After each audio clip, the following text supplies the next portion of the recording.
بسم اللہ الرحمن الرحیم۔ دعوی مہدویت و مسیحیت تاریخ کے آئینے میں۔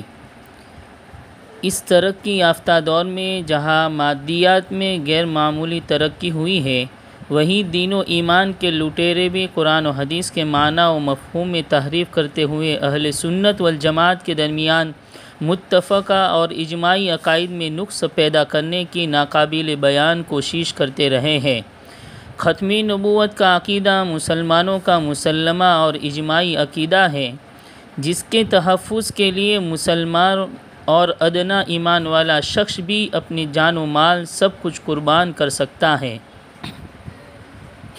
مگر ذرہ برابر بھی اس میں کمی و نقص کو برداشت نہیں کر سکتا۔ یوں تو اسلام کے اصلی چہرے کو غبار آلود کرنے اور اس کی قوت کو کمزور کرنے کے لیے یہودی ایجنٹوں نے ہر دور میں کوششیں کی اور چند سرفیرے محض چند سکوں اور کوڑیوں کی خاطر اپنی قسمت آزمائی کے لیے کھڑے بھی ہو گئے۔ چنانچہ مسلمانوں کی صفوں میں گھس کر اہل حق علماء سے بغض و کینہ رکھنے والوں نے اسلامی عقائد سے ناواقف اور دین و شریعت کے بنیادی علوم سے ناآشنا کچھ لوگوں کو اپنے جال میں پھنسانے کی کوشش کی، لیکن بالآخر نامراد ہو کر اس دنیا سے چل بسے۔ چونکہ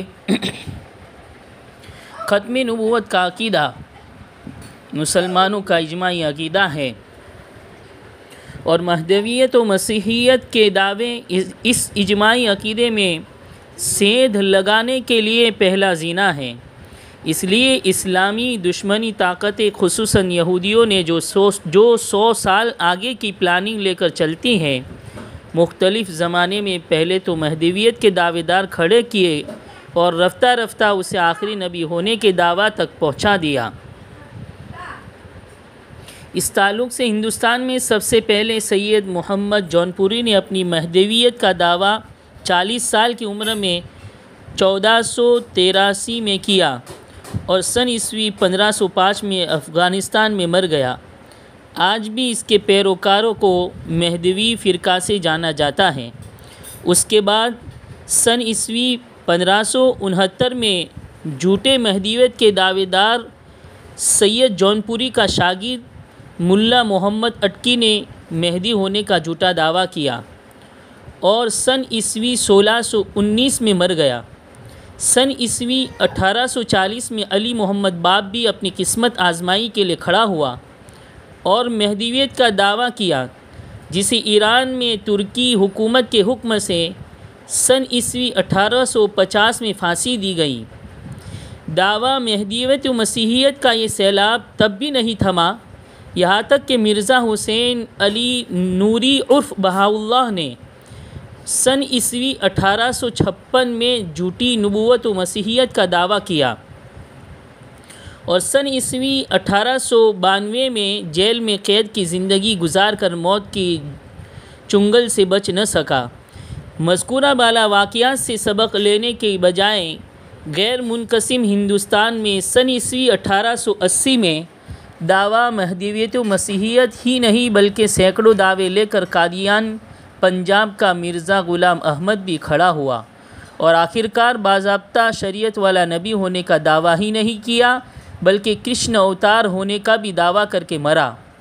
اس فتنے سے مسلمانوں کو غیر معمولی نقصان پہنچا۔ شاہ ولی اللہ جماعت اور بالخصوص علماء دیوبند نے اس کا بھرپور تعاقب کیا اور اسلام اور مسلمانوں کو اس فتنے کی سنگینی سے باخبر کر کے ان کے دین و ایمان کو کافی حد تک محفوظ کیا۔ یہی وہ فتنہ ہے جس کے بارے میں تحفظ ختم نبوت کے سرخیل علامہ انور شاہ کشمیری رحمۃ اللہ علیہ نے فرمایا تھا، جسے مولانا شاہ عالم گورکھپوری دامت برکاتہم نے اپنی کتاب اسلامی عقائد و معلومات میں نقل کیا ہے کہ اسلام میں 1400 سال کے اندر جس قدر فتنے پیدا ہوئے ہیں، قادیانی فتنے سے بڑا خطرناک اور سنگین فتنہ کوئی بھی پیدا نہیں ہوا۔